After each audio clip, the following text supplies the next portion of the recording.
नमस्कार दोस्तों, स्वागत है आप सभी का। आज के वीडियो में मेरे साथ हैं जय कुमार होतानी, जो कि एक कॉमर्स के छात्र हैं, बीकॉम कर रहे हैं दिल्ली यूनिवर्सिटी से। अभी उनका थर्ड ईयर भी कंप्लीट नहीं हुआ है और एज उनकी 20 ईयर्स ही है। और इसी में उन्होंने अपना सीए इंटरमीडिएट फर्स्ट अटेम्प्ट में निकाल लिया।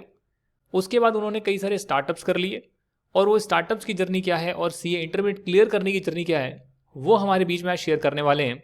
सो please welcome Jay Kumar Hotani and let's begin the show now. तो Jay, tell us about yourself. आपका क्या बैकग्राउंड रहा और इतनी कम एज में आपने इतना सारा कैसे अचीव करा है? So talking about the same, first of all, thank you so much for having me here, and thank you so much for the this great introduction.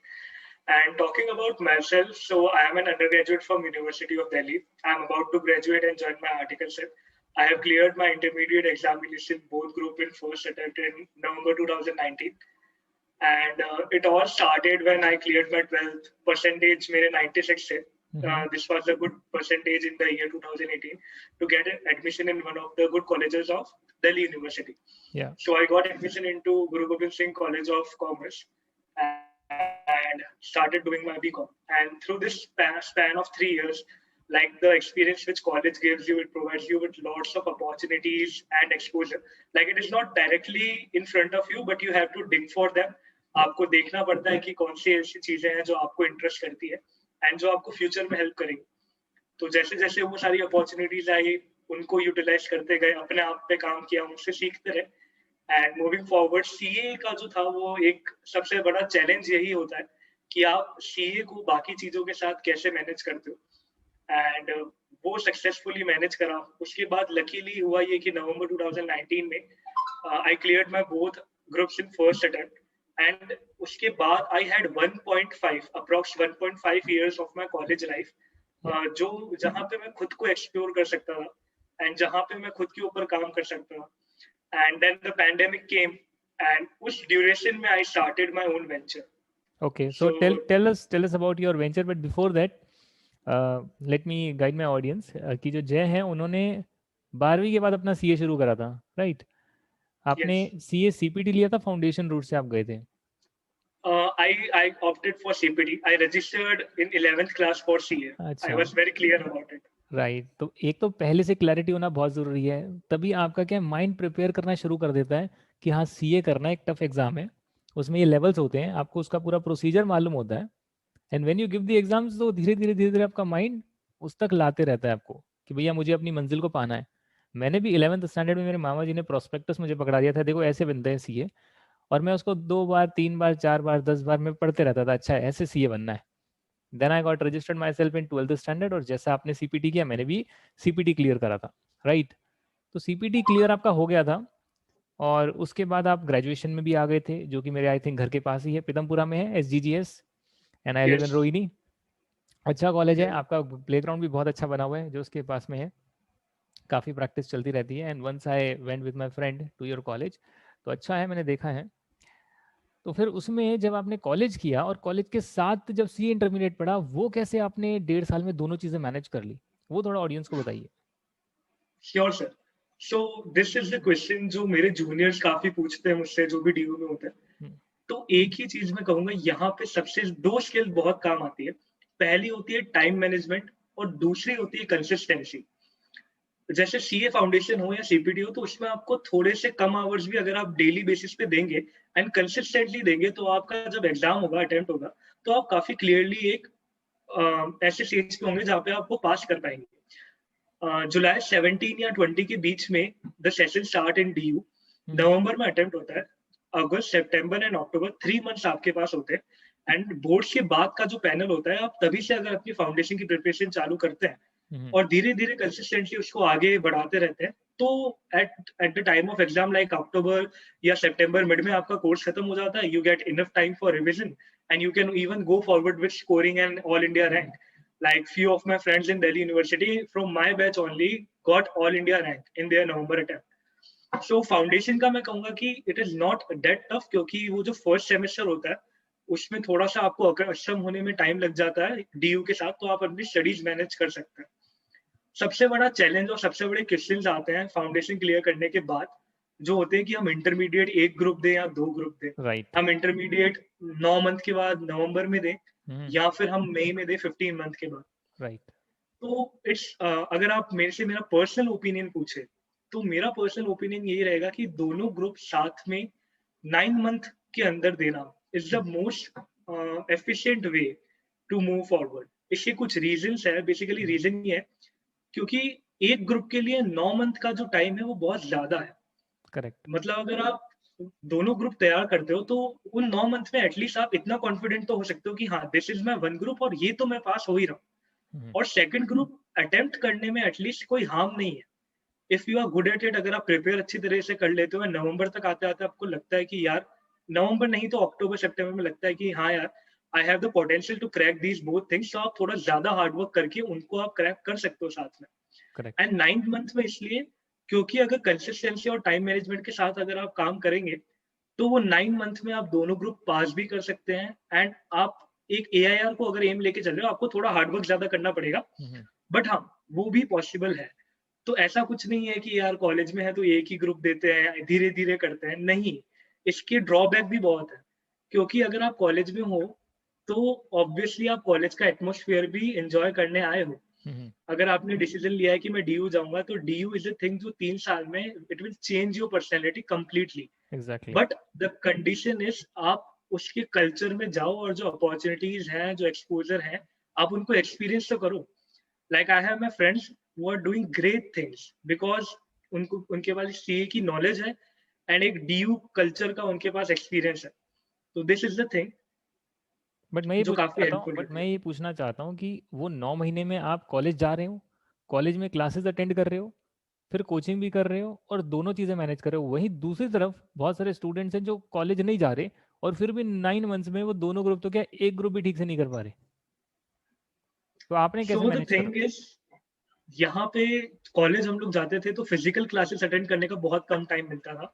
हम्म। तो व्हाट आई डिड वाज़ मेरे पास actually थोड़े जो हमेशा एक life में कभी भी कोई चीज़ को अगर आप करते हैं, अगर आपके पास मेंटोर्स अच्छे हैं, हम्म। तो you will surely succeed in it. There hmm. Is no doubt अगर आपके पास गाइडेंस और मेंटरशिप अच्छी है तो you will get through it.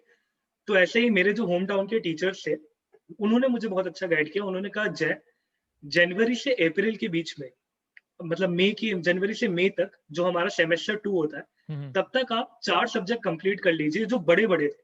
Hmm. Advance accounts, accounts, costing and the law section. हम्म। वो आप पूरे कंप्लीट कर लीजिए, तो मई तक आपका एक ग्रुप की तैयारी आप अच्छे से कर लीजिए with the one time revision. And मई के बाद हमारे जो कॉलेज में 2 महीने की छुट्टियाँ आती है, लाइक 20 मई को हमारा आखिरी एग्ज़ाम होता है एंड 20 जुलाई को हमारा नेक्स्ट सेमेस्टर शुरू होता है। हम्म। तो ये जो 2 महीने थे, at this time I went to my home town. Actually, I am not originally from Delhi, I अच्छा। am from Rajasthan. So अच्छा। I went back to my hometown. I took the coaching there for the other 4 subjects, which were audit, FM Eco, EIS, SM, and taxation.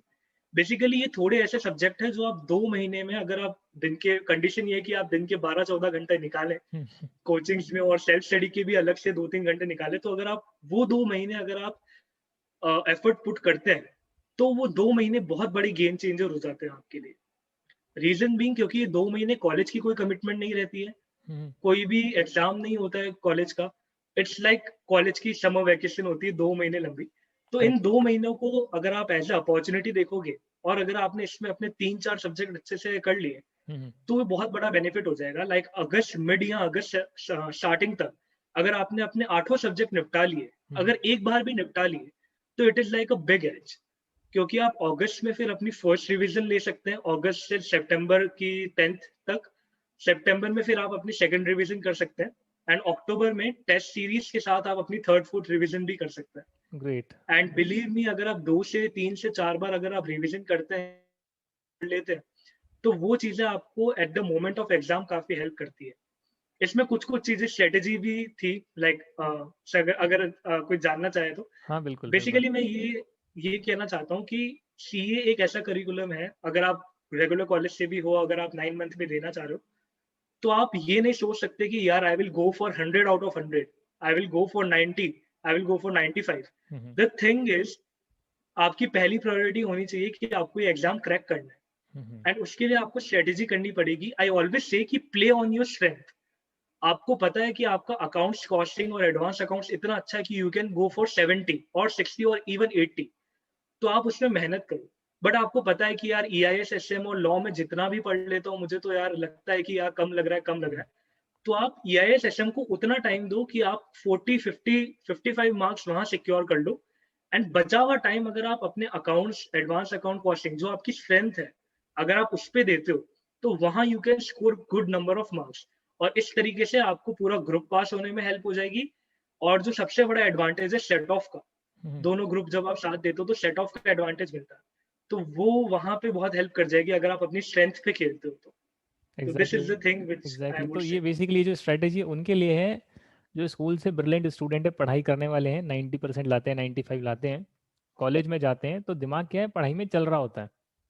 उनके लिए नहीं है जो अपनी कीमती समय बर्बाद कर चुके हैं और अब कह रहे हैं कि चलो अब हम सीए में आ जाते हैं, और फिर उसके बाद भी ना क्लासेस ले रहे हैं, ना क्लासेस ले रहे हैं तो पढ़ाई नहीं कर रहे, पढ़ाई कर रहे हैं तो रिवीजन नहीं कर रहे।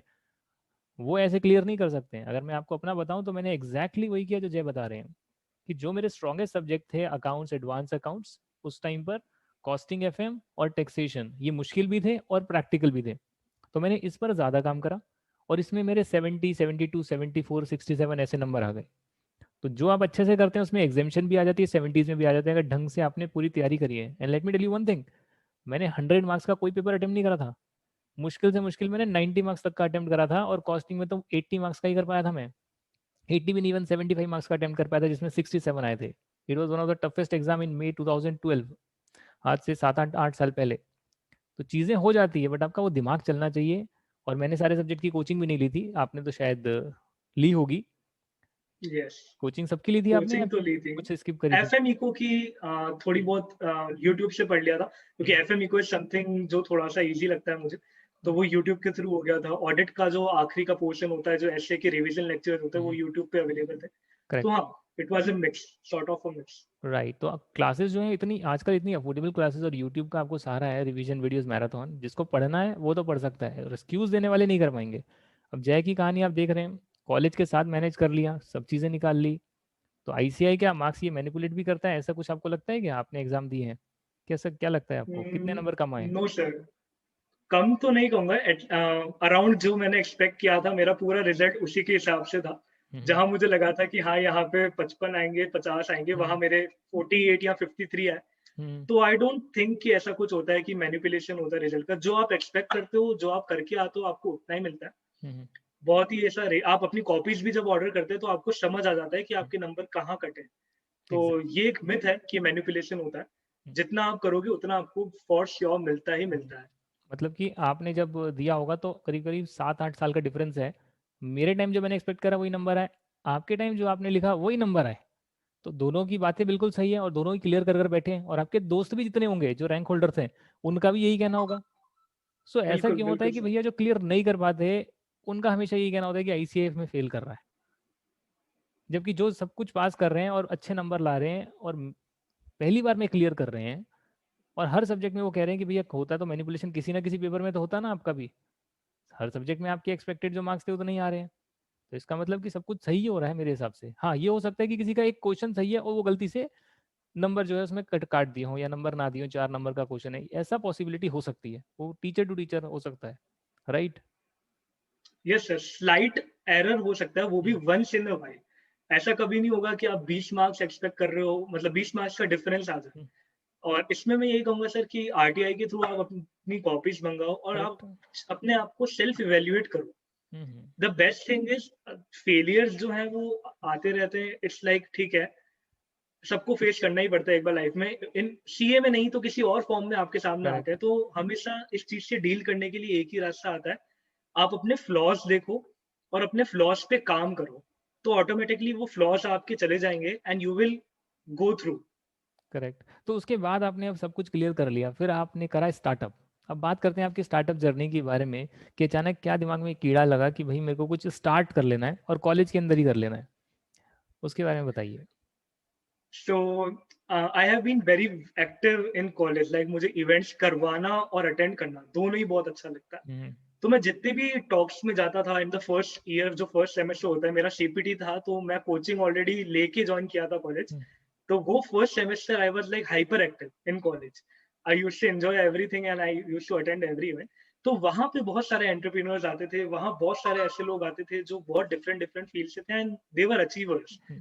एंड सबकी बातों में एक चीज कॉमन थी, दे यूज्ड टू से कि जब तक आप कॉलेज में हो ना कुछ अपना बिल्ड करो, कुछ ना कुछ अपना स्टार्ट करो। हो सकता है वो आगे जाके चले, हो सकता है वो आगे जाके ना चले, हो सकता है कि तुम उसको छोड़ दो, पर एटलीस्ट स्टार्ट तो करो। तो एट द फर्स्ट सेमेस्टर ही मेरे दिमाग में वो चीज स्टिक हो गई थी कि यार कुछ ना कुछ तो खुद का करना है, एक नहीं तो दूसरी चीज खुद की करनी है। बट फिर ये था कि जो 9 मंथ का पीरियड था, नवंबर 2019 तक, जब तक मेरे एग्जाम थे, I truly committed myself towards the CA. Prioritise करना भी एक बहुत ही जरूरी चीज होती है कि जहां आपको लगता है कि हाँ यार ये चीज अभी टॉप प्रायोरिटी है, वहां मैंने इंटरमीडिएट को प्रायोरिटाइज किया। एंड मेरे दिमाग में एक ही चीज थी कि अगर ये निकाल लिया तो 1.5 साल है, जो करना चाहूँ कर सकता हूँ। क्योंकि ग्रेजुएशन के पहले हम लोग आर्टिकलशिप नहीं ज्वाइन कर सकते। करेक्ट। तो एज एन इंडिविजुअल मुझे फाइनेंस में काफी इंटरेस्ट था। मैं जब इकोनॉमिक्स की वैसे आपका थर्ड ईयर कंप्लीट होने वाला है क्या अभी इसी साल? हाँ sir, I will be graduating in 2 months.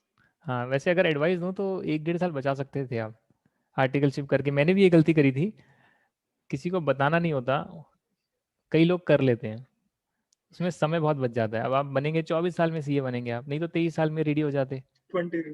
20 I will be in same, like I have age advantage. अच्छा।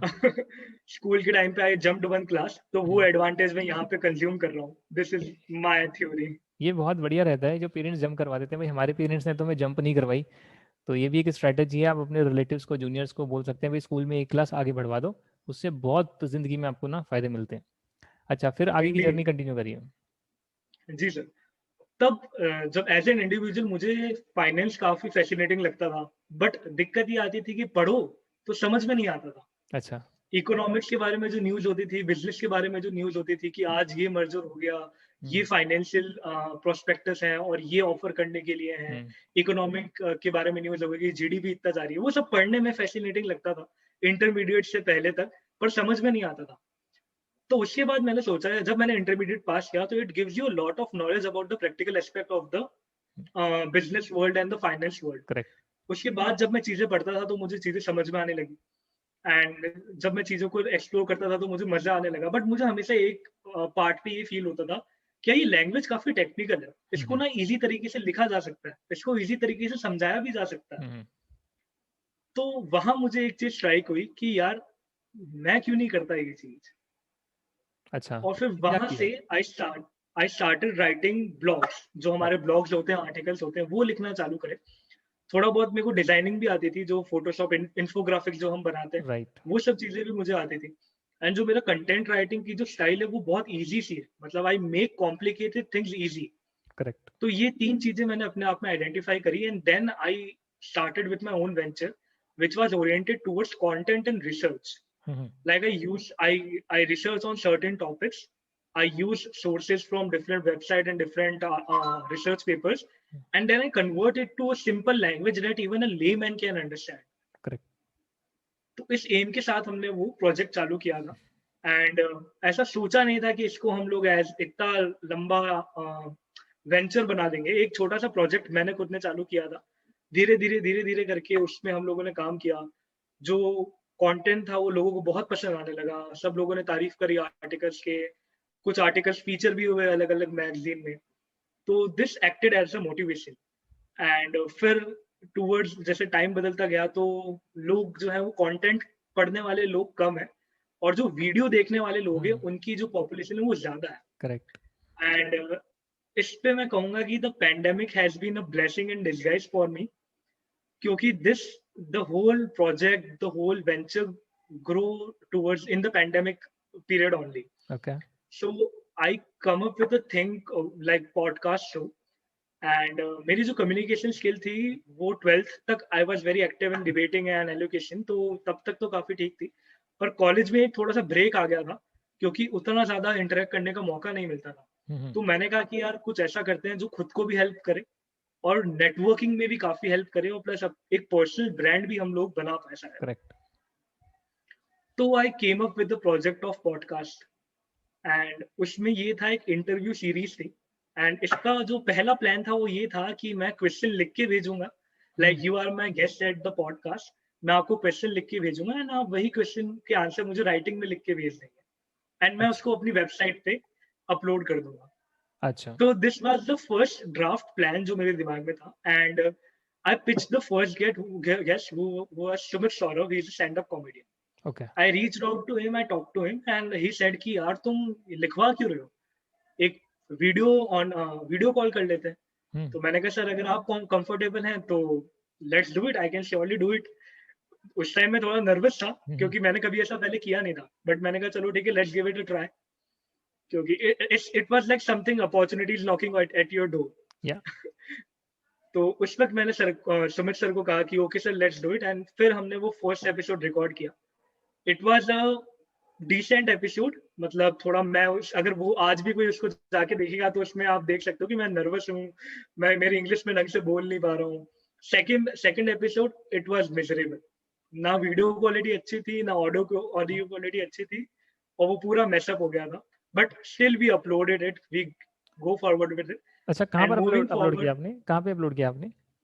सर यूट्यूब पे है पूरी पॉडकास्ट, अच्छा इंस्टाग्राम पे भी है पूरी आप पॉडकास्ट। मुझे बता सकते हैं चैनल का नाम क्या है, यहाँ से भी ऑडियंस उसे देख पाएगी फिर? Sure, sir. The channel name is Insights Design. I will just share the link with you. Okay let me type insight Insights design. Design. Insight designs, इसमें आपने कितने वीडियोस डाले? Approx 9 videos hai, 5 podcasts. I have inserted the link in the chat box. Okay have you sent here in the comment Yes, section? sir. I have sent the link. Okay तो फिर उसके बाद क्या हुआ आगे?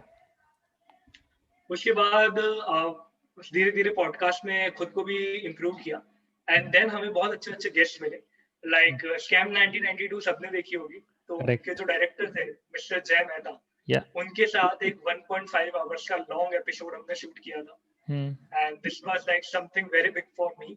And fifth episode में भी we had Mr. Abhijit Dutt, जो एक फिल्म एक्टर हैं और एक थिएटर आर्टिस्ट हैं, he is a very renowned name in the industry, and उनके साथ हमारा लास्ट एपिसोड शूट हुआ था, and this was the season 1, and luckily we have started season 2 also, and we will be soon releasing the podcast, like 3 episode shoot हो चुके हैं and they are in the editing process, so we will be releasing them soon.